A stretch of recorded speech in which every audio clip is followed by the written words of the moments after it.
30 billion request yun ng Pangulo.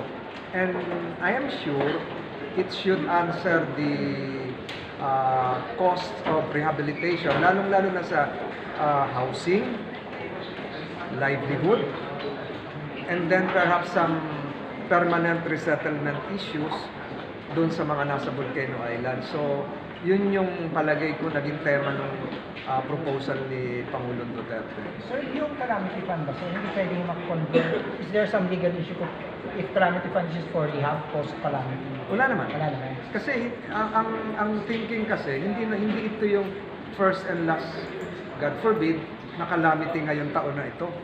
Papasok pa yung mga tagbagyo, may mga naman lumindol. So una pa lang to, opening pa lang ng taon, kaya baka madiplit na yun.